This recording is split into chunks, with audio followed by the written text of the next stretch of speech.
1000 plus the fixed cost. So we got contribution divided by 40.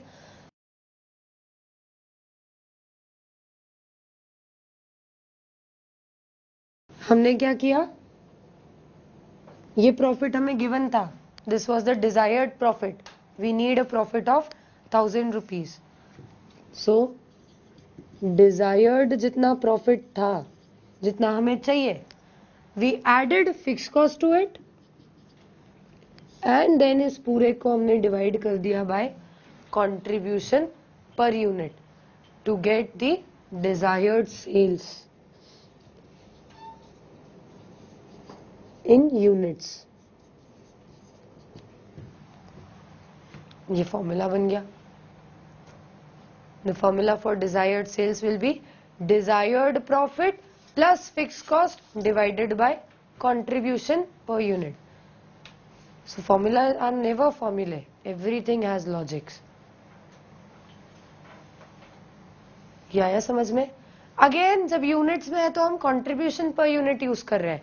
इसी चीज को अगर हमें वैल्यू में निकालना हो, कितने रुपीस की हम सेल्स करें so that we can earn a profit of 1000 rupees, इसकी जगह आ जाएगा PV ratio. So we'll have desired profit plus fix cost upon PV ratio. आया समझ में? कोई doubt? Okay. Now, have you ever read about break-even chart? No. कभी सुना है ब्रेक इवन चार्ट? ग्राफ बना होता है जिसमें ब्रेक इवन पॉइंट डिपिक्टेड होता है. आईपीसीसी में भी क्वेश्चंस आते थे इस पे थ्योरी के, इवन फाइनल में भी ब्रेक इवन चार्ट पूछा जाता है. How do we make this break even chart? तो पहले तो हम इसमें कॉस्ट डालते हैं. अगर आप सिर्फ ऐसे ही देखोगे ना ग्राफ को तो कुछ समझ में नहीं आएगा. So it's better step by step ये कैसे बनता है वो समझ लो. इट्स वेरी इजी, कुछ है नहीं इसमें. हमारे पास दो तरह के कॉस्ट होते हैं. One is fix cost, the other is variable cost. Variable cost is a straight line always. Semi variable जो कॉस्ट होते हैं उनको भी हम सेग्रीगेट कर लेते हैं. All the semi-variable costs are segregated as fixed and variable. Fixed element यहाँ पर ऐड कर लेते हैं, variable element इधर ऐड कर लेते हैं. So ultimately we have only two categories of cost, variable and fixed. Variable की straight line बनती है, curve नहीं बनता है. It's a straight line. Semi-variable का curve होता है. Okay? Fixed cost is a parallel line to this axis, the x-axis.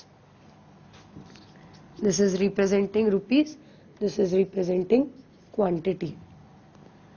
अब अगर मुझे टोटल कॉस्ट की लाइन बनानी है, फिक्स की हो गई, वेरिएबल की हो गई, अगर टोटल कॉस्ट की लाइन बनानी है तो total cost is sum of variable and fix. मतलब जो वो लाइन इधर से स्टार्ट होगी and it will be parallel to the variable cost.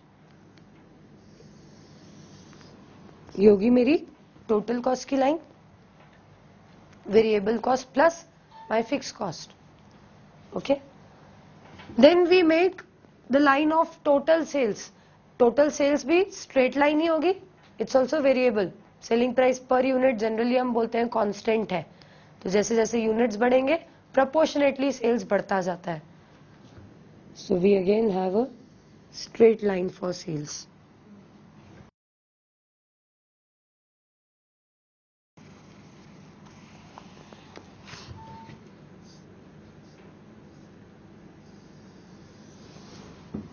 Suppose this is sales. Now this is the point where our total sales is equal to our total cost. ये वो point है जहां पर हमारा total sales और total cost दोनों equal है. So this is nothing but our break even point. यही है हमारा break even point. Extending this line, this point to both the access,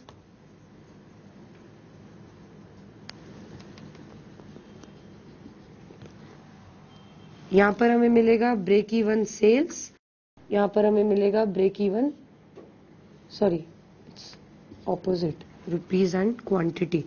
So even if quantity is 0, we have some fixed cost. Amount तब भी इधर रहेगा. So this is the break even quantity and this is the break even sales. Okay.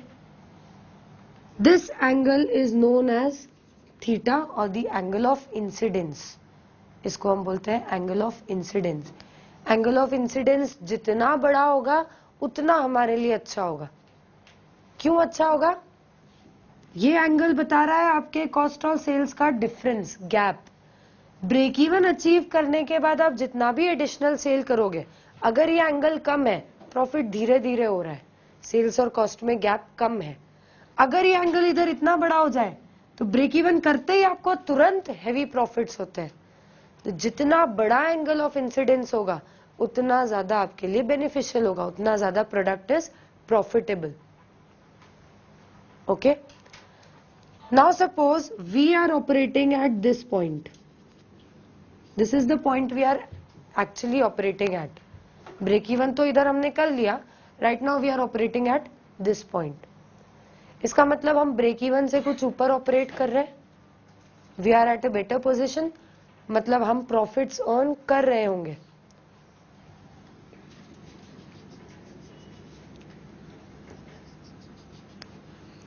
This is our actual sales.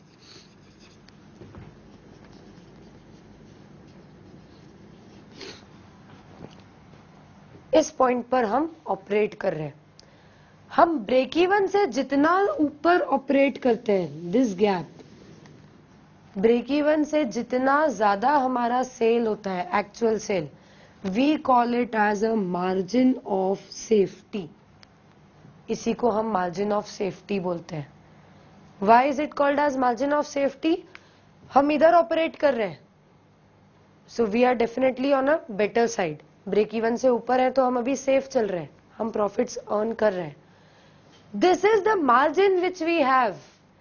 इतना हमारे पास margin है. हम इतने में अगर फ्लक्चुएट भी कर जाए, किसी रीजन से अगर डिमांड हमारी फ्लक्चुएट कर जाती है इस मार्जिन के अंदर में, इतने से अगर डिमांड कम भी हो जाती है, we will still be at a good position. Danger level पे हम नहीं आते हैं, अलार्मिंग सिचुएशन नहीं है. ब्रेक इवन से नीचे जाते ही हमारी अलार्मिंग सिचुएशन हो जाती है, because now we are started incurring losses. Break even से ऊपर जब तक है, एवरीथिंग इज गोइंग फाइन, सब कुछ हमारे हाथों में है, हम कंट्रोल कर सकते हैं. So we have this margin जिसमें डिमांड कैन फ्लक्चुएट, जहां पर हम सेफ हैं. We are not at any risk. कोई रिस्क नहीं है. प्रॉफिट्स ही कम होंगे, बस इतना ही होगा ना कि प्रॉफिट्स कम हो जाएंगे अगर डिमांड कम होगी. लॉसेस तो नहीं हो रहे, रिस्क तो नहीं है. प्रॉफिट तो जो भी हो रहा है वो एडिशनली है. तो जब तक प्रॉफिट हो रहा है, it's good for us. Losses नहीं होना चाहिए. This is the margin which we have, जिसमें हम रिस्क फ्री तरह से ऑपरेट कर रहे हैं. इतना फ्लक्चुएशन हम एब्जॉर्ब कर सकते हैं विदाउट इनकरिंग एनी लॉसेस. आया समझ में? इसलिए इसे मार्जिन ऑफ सेफ्टी कहा जाता है.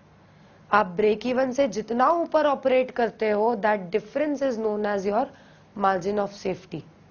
मतलब अगर मान लो मेरा ब्रेक इवन था 75 यूनिट्स, एक्चुअल मेरा सेल हो रहा है 120 units, so 120 is not my margin of safety.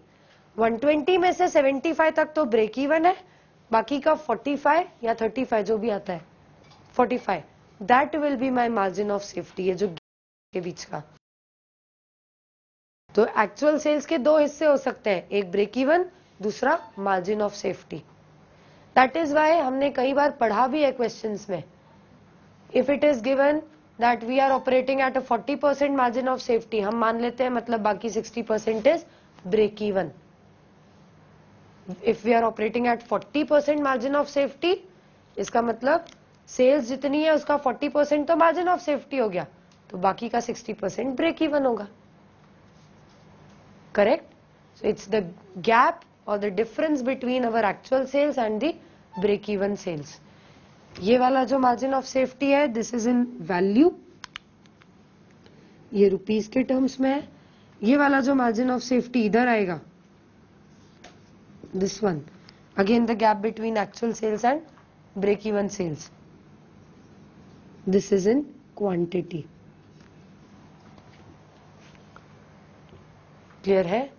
इस चार्ट को हम बोलते हैं break even chart.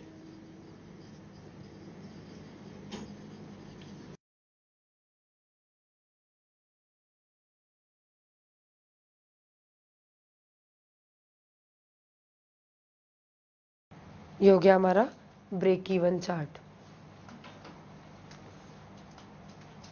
Any doubts? Any doubts? Okay. So we saw that margin of safety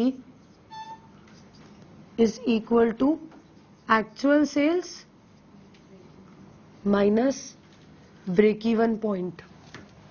quantity में तो break even quantity, actual sales quantity minus break even quantity. Value में चाहिए तो actual sales value minus break even sales. Okay.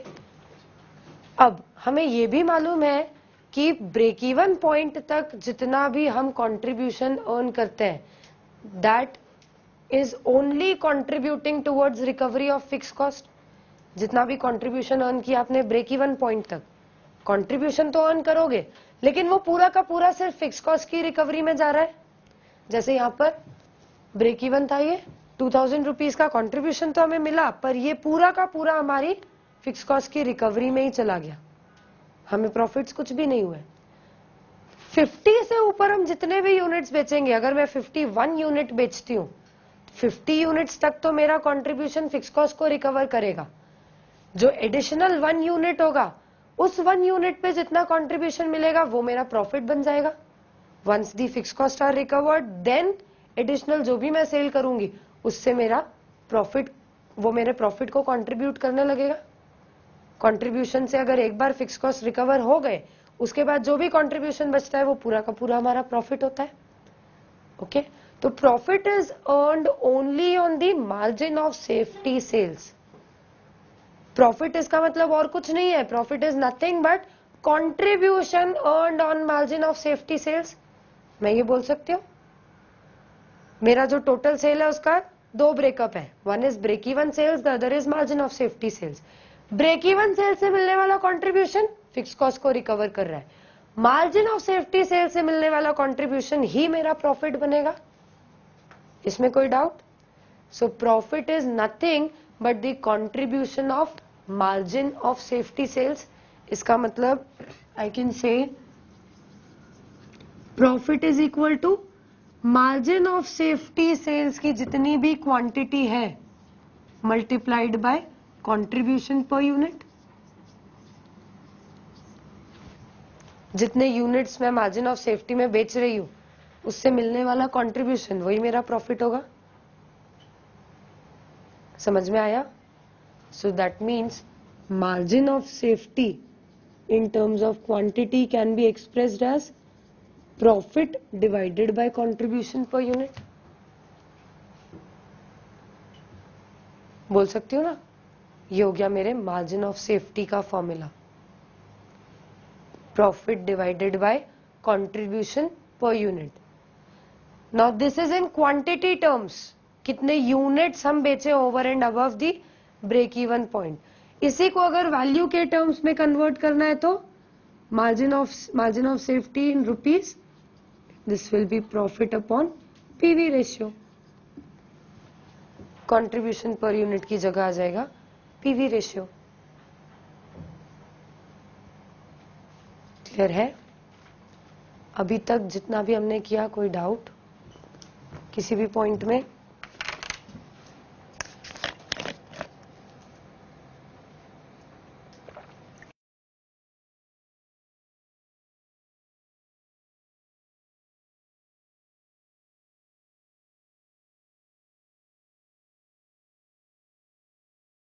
आगे बढ़े.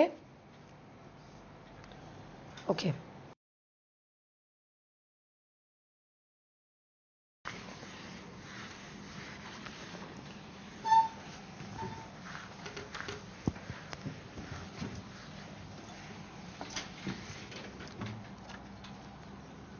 Next is shutdown point.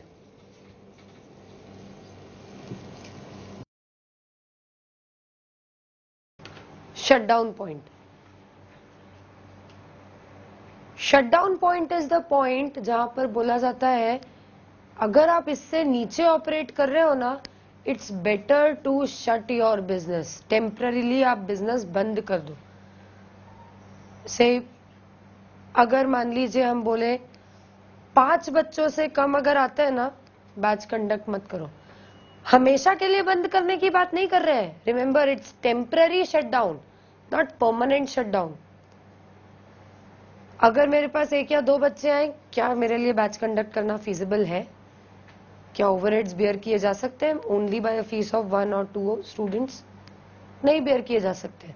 The rent, electricity, stationery cost, there are so many cost, वो bear नहीं किए जा सकते 1-2 बच्चों से. तो मान लीजिए मैंने कैलकुलेट किया है 5 बच्चों से कम अगर आते हैं, 5 बच्चे इज द थ्रेशोल्ड, उससे कम अगर आए तो इट्स बेटर बैच कंडक्ट नहीं करो. बैच कंडक्ट तभी करना चाहिए जब 5 बच्चे कम से कम हो. So that 5 is my shutdown point. 5 मेरा शटडाउन पॉइंट है. अगर उससे कम स्टूडेंट्स होते हैं ना, for the time being do not conduct a batch. इसका ये मतलब नहीं है कि क्लास बंद ही कर दो, पढ़ाना ही बंद कर दो. हो सकता है इस बार नहीं आए, नेक्स्ट टाइम आएंगे. ट्राई करो, एडवर्टाइज करो, मार्केट करो, अट्रैक्ट करो सो दैट उससे ज्यादा बच्चे आए. तो लॉन्ग टर्म में हम बंद करने की बात नहीं कर रहे हैं. शटडाउन पॉइंट टेम्पररी शटडाउन की बात करता है. For the time being do not conduct the business. For the time being ये वाला बैच फीजिबल नहीं होगा तो ये बैच मत आप रन करो. 1 महीने बाद अगर स्टूडेंट स्ट्रेंथ बढ़ जाती है तब कंडक्ट कर लो. Okay. Now for calculation of shutdown point हम अपने फिक्स कॉस्ट को 2 कैटेगरीज में डिवाइड करते हैं. One is avoidable and the other is unavoidable. Some fixed costs are avoidable, some fixed costs are unavoidable. Avoidable मतलब अगर आप for the time being business बंद करो, परमानेंटली बंद करोगे तो सभी कुछ अवॉइड हो जाएगा. परमानेंटली अगर बंद कर दे तो फिर कुछ भी नहीं होगा. रेंट भी नहीं देना, कुछ भी नहीं करना. All the cost are unavoidable in long term. लेकिन अगर टेम्पररी शटडाउन की हम बात करें, so keeping in view or keeping in mind temporary shutdown. Temporary shutdown से भी हम कौन से कॉस्ट को अवॉइड कर सकते हैं और कौन से कॉस्ट तब भी अवॉइड नहीं किए जा सकते. देयर आर सर्टेन कॉस्ट जिनको आप अवॉइड कर सकते हो अगर आप टेम्पररीली बिजनेस बंद करते हो तो. वेराज देयर आर सर्टेन कॉस्ट जो टेम्पररी शटडाउन पे अवॉइड नहीं किए जा सकते. जैसे अगर 2 महीने के लिए बिजनेस बंद करें, रेंट, क्या रेंट को अवॉइड किया जा सकता है? 2 महीने अगर फैक्ट्री बंद कर दी जाए तो नहीं, रेंट को अवॉइड नहीं किया जा सकता. वैसे ही डेप्रिसिएशन अवॉइड नहीं किया जा सकता. लगेगा. रेंट आप 2 महीने के लिए सिर्फ बंद कर रहे हो ना, परमानेंटली बंद करोगे तो अवॉइड हो जाएगा. बट 2 महीने के लिए बंद कर रहे हो तो सामने वाला आपसे लेगा ही लेगा, पैसे आपको देना ही पड़ेंगे.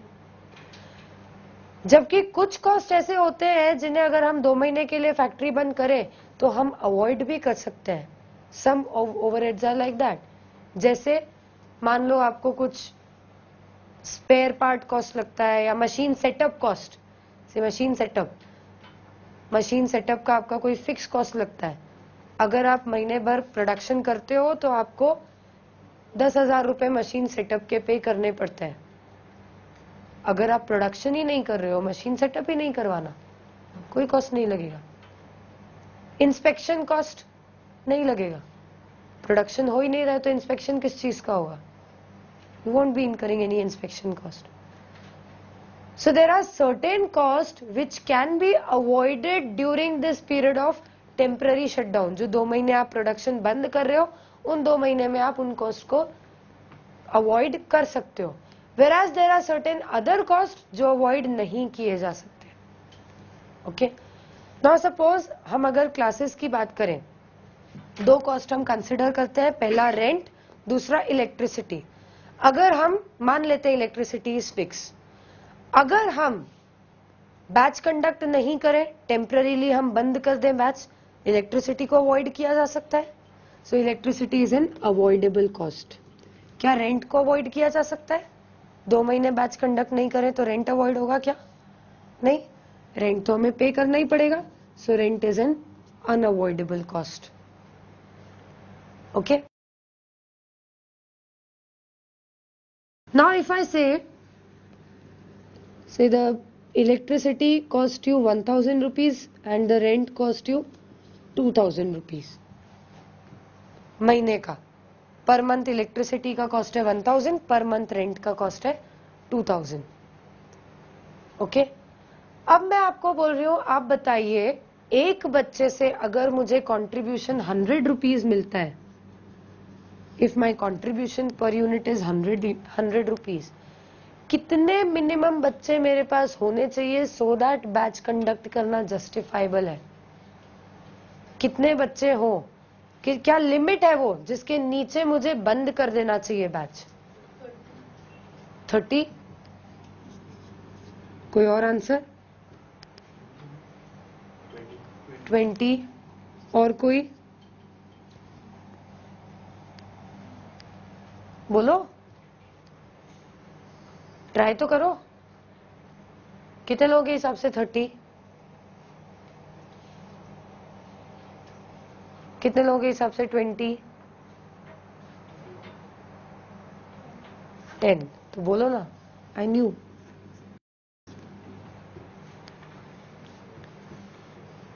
So these are the 3 possible answers. Okay? तीनों को हम असेस करते हैं। Let us assess all the 3 answers. मान लीजिए हम पहले देखते हैं 30. So 30 you have calculated the break even point, right? आपने निकाला कि 30 पे you are able to break even. We are talking about temporary shutdown, not permanent shutdown. Temporarily हम बिजनेस बंद करने की बात कर रहे हैं। टेम्परेरीली मतलब से 1 महीने के लिए मैं बिजनेस बंद कर रही हूं। 1 महीने के लिए बिजनेस अगर मैं बंद कर रही हूं, मेरा रेवेन्यू कुछ भी नहीं होगा, there will be no revenue. मान लो मेरे पास 25 इंक्वायरीज थी, 25 students were ready for admission, but मैंने अपना लिमिट डिसाइड किया था 30 was the limit which I had decided. 30 की लिमिट से कम लगा मुझे तो मैंने बैच कंडक्ट नहीं किया। ओके, बैच कंडक्ट नहीं करने की वजह से रेवेन्यू विल बी 0, कुछ भी रेवेन्यू नहीं हुआ मुझे। कॉस्ट कितना लगेगा 1 महीने का? 2000 तो मुझे इनकर करना ही है, इट्स अनअवॉइडेबल। 2000 कॉस्ट लग गया, that means I am at a loss of 2000 rupees. Okay, this is when I have decided or I have opted for 0 or I have opted for shutting down the business. Rather than taking admission of 25 students, I have opted for shutting down the business.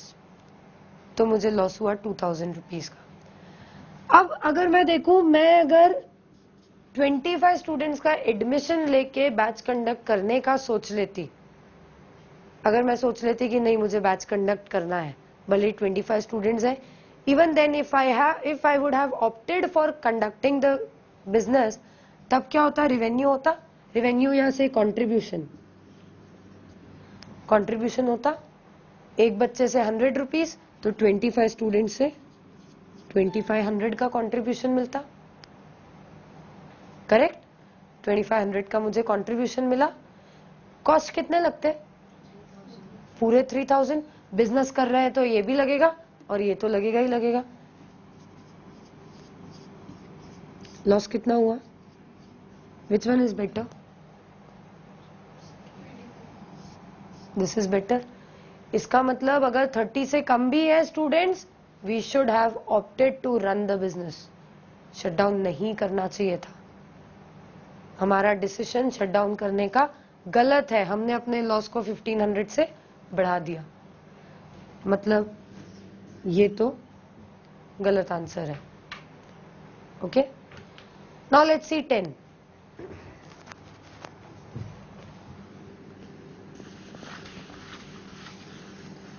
अगर हम देखें 10 बच्चे हैं, हमने अगर decide किया हमारा shutdown point है 10 स्टूडेंट्स, 10 स्टूडेंट्स शटडाउन पॉइंट है, और से फर्स्ट सी 20, ओके अभी 20 देखते हैं पहले। If our shutdown point is 20, मेरे पास आए 15 स्टूडेंट्स, मेरा शटडाउन पॉइंट मैंने 20 डिसाइड किया था, तो मैंने डिसाइड कर लिया कि मुझे बैच कंडक्ट नहीं करना है। कंडक्ट नहीं करना है, अगेन कॉन्ट्रीब्यूशन 0, कॉस्ट तो लगेगा 2000 रुपीज जो रेंट है वो कॉस्ट लगेगा। अवॉइडेबल वाला अवॉइड हो जाएगा, 1000 नहीं लगेगा, बट ये 2000 तो लगेगा ही लगेगा। 2000 का लॉस हो गया। अगर मैंने ऑप्ट किया है बैच नहीं कंडक्ट करने के लिए, ओके